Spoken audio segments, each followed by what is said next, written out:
नमस्कार, एक बार फिर से आप सभी का स्वागत है। इस वीडियो में मैं बताऊंगी आप लोगों के द्वारा पूछे गए एक सवाल के बारे में कि क्या पति बेरोजगार है तब भी पत्नी को मेंटेनेंस देना पड़ेगा। आप लोगों में से कुछ लोगों ने ये सवाल मुझे मैसेज करके पूछा था कि अगर मैं अपने आप को बेरोजगार साबित करता हूँ या पिछले लॉकडाउन में और 2 सालों में जो देश में इस तरह की बीमारियाँ और उथल पुथल हुई, उसके बाद मैं जॉबलेस हो गया, मेरे पास नौकरी नहीं है या मेरा बिजनेस बंद हो गया, अब मेरे पास काम नहीं है, मेरे लिए अपना खर्चा चला पाना, घर चला पाना बहुत मुश्किल है, पहले से ही बहुत जिम्मेदारियां हैं, ऐसे में मैं मेंटेनेंस नहीं दे पा रहा हूं और न्यायालय ने मेंटेनेंस का ऑर्डर कर दिया है या करने वाला है, पत्नी ने मेंटेनेंस की मांग की है, तो क्या मैं बच सकता हूं मेंटेनेंस देने से पत्नी को? या अगर मैं जॉबलेस हूँ तो न्यायालय मेंटेनेंस का ऑर्डर नहीं करेगा, मैं अपने बचाव में क्या कर सकता हूँ जिससे मुझे मेंटेनेंस ना देना पड़े। इस वीडियो में इसी टॉपिक पर डिटेल में जानकारी दूंगी, तो अगर आप संबंधित टॉपिक पर जानकारी चाहते हैं तो इस वीडियो को अंत तक ज़रूर देखें ताकि डिटेल में आपको जानकारी मिल सके। अगर मेरी वीडियो पसंद आए तो मेरे चैनल को सब्सक्राइब करके बेल आइकन को प्रेस करना ना भूलें ताकि मेरे आने वाली सभी नई वीडियोज़ का नोटिफिकेशन आपको मिलता रहे। अब बात करते हैं कि अगर पति बेरोज़गार है तो भी पत्नी को मेंटेनेंस देना पड़ेगा या नहीं। अगर पति बेरोज़गार है ये कह देने भर से कि मैं बेरोज़गार हूँ, मेरे पास जॉब नहीं है और मैं पे नहीं कर सकता, आप मेंटेनेंस देने से नहीं बच सकते हैं, क्योंकि संबंधित मामले में कई सारे सुप्रीम कोर्ट, हाई कोर्ट और फैमिली कोर्ट के जजमेंट आ चुके हैं जिस पर मैंने पहले से भी वीडियोस बना रखी है। कब मेंटेनेंस नहीं दे सकते हैं आप, कब दे सकते हैं, कितना मेंटेनेंस देना है, आप जॉबलेस होने पर मेंटेनेंस देना पड़ेगा या नहीं, इस टॉपिक पर इस वीडियो में मैं बताऊंगी। अगर कितना देना है, कब देना है, कैसे बचा जा सकता है, इस सब टॉपिक पर आप जानकारी चाहते हैं तो मैंने पहले से ही वीडियो बना रखी है, मेरे चैनल के फैमिली प्लेलिस्ट में जाकर आप देख सकते हैं। अगर आप नौकरी नहीं भी करते हैं या आपका पिछले कुछ समय से अर्निंग नहीं हो पा रहा है तो भी आपको मेंटेनेंस देना ही पड़ेगा। मेंटेनेंस देने से पति नहीं बच सकता है। अगर उसकी पत्नी ने दूसरी शादी नहीं कर ली है, नौकरी नहीं कर रही है या एडल्ट्री में नहीं है, इस सब तरह के संबंध अगर प्रूफ हो जाते हैं तब तो पति मेंटेनेंस देने से बच जाता है। अगर उसने दूसरा विवाह कर लिया है या वो अच्छा कमाती है, पति से अच्छा कमा रही है, तब भी मेंटेनेंस नहीं देना होगा। पर अगर पढ़ी लिखी है, हाईली क्वालिफाइड है तो भी बच सकता है पति। अगर उसने दूसरी शादी कर ली है या एडल्ट्री में है और प्रूफ हो गया तब भी मेंटेनेंस देने से बच सकता है।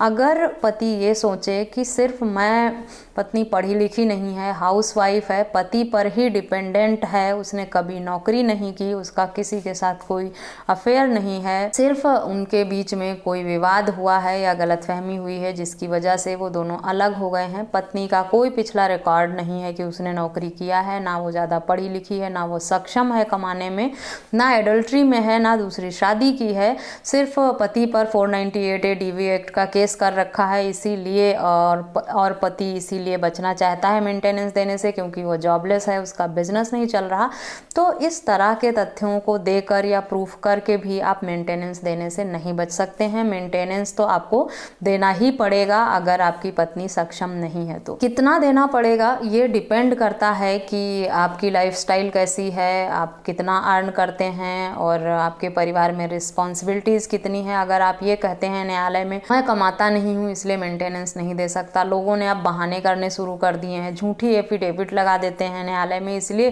कि पत्नी को मेंटेनेंस ना देना पड़े, झूठ बोलकर। तो अगर आप झूठ बोलकर गलत तथ्यों को न्यायालय में रख कर बचना चाह रहे हैं तो ऐसा करने से बचें, क्योंकि आप न्यायालय में झूठ बोल देंगे लेकिन आपकी पत्नी, उन्हें सब पता है कि आपकी अर्निंग क्या है, आप कहाँ जॉब करते हैं, आपका बिजनेस क्या है, तो वो न्यायालय में प्रूफ करेंगी इन बातों को और तथ्यों को न्यायालय के सामने रखेंगी जिससे ये आसानी से साबित हो जाएगा। तो इस तरह के बचाव आप ना करें, क्योंकि झूठे तथ्यों के आधार पर अगर आप न्यायालय को गुमराह करने की कोशिश करते हैं या न्यायालय का समय खराब करते हैं तो आपको न्यायालय द्वारा दंडित भी किया जा सकता है, इसलिए ऐसा करने से बचें।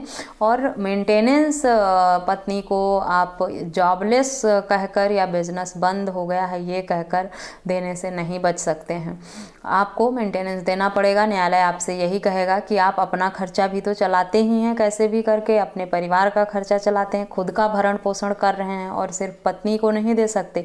जैसे आप अपना अरेंजमेंट करते हैं, ठीक है, अगर आप अच्छा कमाते हैं तो आपको अच्छा मेंटेनेंस देना पड़ता है, कम कमाते हैं, जॉब नहीं है या अभी बिजनेस डाउन चल रहा है, तो उस हिसाब से न्यायालय आपके हालात को देखते हुए, आपके परिवार के खर्चे और जिम्मेदारियों को देखते हुए ही न्यायालय मेंटेनेंस का ऑर्डर करता है। तो सारे तथ्यों को देखने समझने के बाद ही न्यायालय मेंटेनेंस का ऑर्डर करेगा, आपके हालात को देखकर समझकर, कि जितना आसानी से आप मेंटेनेंस दे सकते। अगर गलत ऑर्डर हो गया है मेंटेनेंस का तो उसके लिए आप अपील में जा सकते हैं, उसका विकल्प आपके पास है। पर अगर जॉबलेस बताकर बचने की सोच रहे हैं तो ऐसी गलती बिल्कुल ना करें, क्योंकि आप बचने वाले नहीं हैं ये कहकर, और मेंटेनेंस का ऑर्डर हो गया है तो भाग रहे हैं, छुप रहे हैं उससे कि मुझे देना नहीं पड़ेगा। इस तरह की गलती अगर आप रिपीट करते हैं तो आपको जेल भी हो सकती है। एक बार मेंटेनेंस ना देने पर 30 दिन की जेल होती है। अगर मेंटेनेंस का ऑर्डर हो गया है तो आपको देना ही पड़ेगा। ठीक है, एक बार में आप नहीं दे सकते, हालात ठीक नहीं है, तो न्यायालय में आप ये कह सकते हैं, ये पक्ष रख सकते हैं कि मैं इतना इतना अमाउंट करके दे दूंगा। अगर आपको एक मोटा अमाउंट इकट्ठा हो गया है, आप नहीं पे कर पाए हैं, तो न्यायालय के समक्ष अपनी बात रख कर और उसे पार्ट पेमेंट में देने का विकल्प है। लेकिन उसका भी एक टाइम लिमिट है। ऐसा ना हो कि आपके खिलाफ वारंट इशू हो जाए और आप अपने मैटर को उस स्टेज पे पहुंचा लें कि आपके पास जो ये विकल्प है कि पार्ट में आप अपना पेमेंट कर सकें, तो वो भी आप खो देंगे। और अगर आपको लगता है कि आप मेंटेनेंस का ऑर्डर हुआ है उससे किसी भी तरह से बच जाएंगे, न्यायालय से भागकर, एड्रेस छुपाकर, शहर छोड़कर, तो आपकी चल अचल संपत्ति से भी न्यायालय आपकी पत्नी के मेंटेनेंस की रिकवरी कर सकता है। तो विकल्प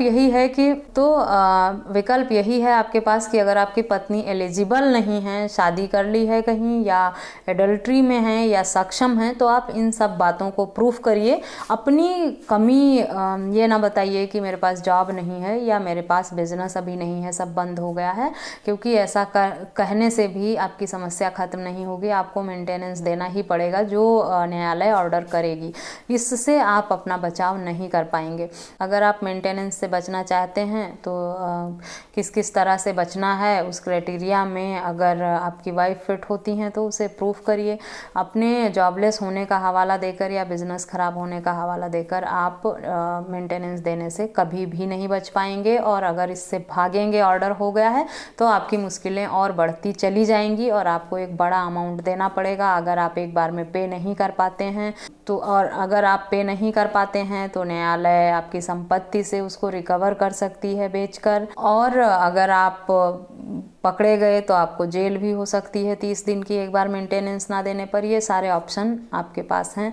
तो कोशिश करें कि जो भी मामला है उसे आपसी बातचीत करके न्यायालय के समक्ष अपना पक्ष रख कर और उसे सेटल करें। भागे नहीं, बचे नहीं, या झूठी तथ्य न्यायालय में बिल्कुल भी ना दें। इस तरह की गलती करने से बचें अगर अपने हक में फैसला चाहते हैं तो। न्यायालय दोनों पक्षों को सुनता है, सुनने के बाद ही उचित फैसला करता है। तो इसलिए अगर पति के पक्ष में जो भी वीक पॉइंट्स हैं उन्हें न्यायालय के समक्ष रखना चाहिए। अगर उनकी पत्नी बढ़ा चढ़ाकर उनकी इनकम को, उनके बिजनेस को बताती हैं या सैलरी ज़्यादा बताती हैं, इस तरह करती हैं, तो सच क्या है वो आप न्यायालय में रख दीजिए। मेंटेनेंस कम देने के और भी कई सारे विकल्प हैं कि आपको कम से कम मेंटेनेंस न्यायालय में देना पड़े। वो आप अपने वकील साहब से बात करें, वो आपको बहुत सारे विकल्प बता देंगे कि आपको किस किस आपकी जिम्मेदारियां क्या हैं, आपके खर्चे कितने हैं, आपकी इनकम कितनी है। उस सब हिसाब से कैलकुलेशन लगाकर आपके वकील साहब जो हैं वो आपको अच्छा सुझाव दे सकते हैं कि आपको न्यायालय में क्या क्या बातें रखनी है और किस तरह से रखनी है। आप डरें, बचें, भागें नहीं। जो समस्या है उसका डट कर सामना करें और उसका जो विकल्प है उस पर फोकस करके काम करें। तब आप की मुश्किलें आसान हो सकती हैं। अगर आप इग्नोर करते हैं, भागते हैं या बचने का प्रयास करते हैं तो आपकी मुश्किलें और बढ़ जाती हैं। मेंटेनेंस के टॉपिक पर जो भी आप लोगों ने सवाल पूछा था उस पर ये वीडियो, आशा करती हूँ इस वीडियो में दी गई जानकारी आपके लिए यूजफुल होगी। इस वीडियो में बस इतना ही। किसी अन्य टॉपिक पर अगर आप जानकारी चाहते हैं तो मुझे ईमेल, व्हाट्सएप या कमेंट करके पूछ सकते हैं। मिलते हैं नेक्स्ट वीडियो में, तब तक के लिए थैंक यू एंड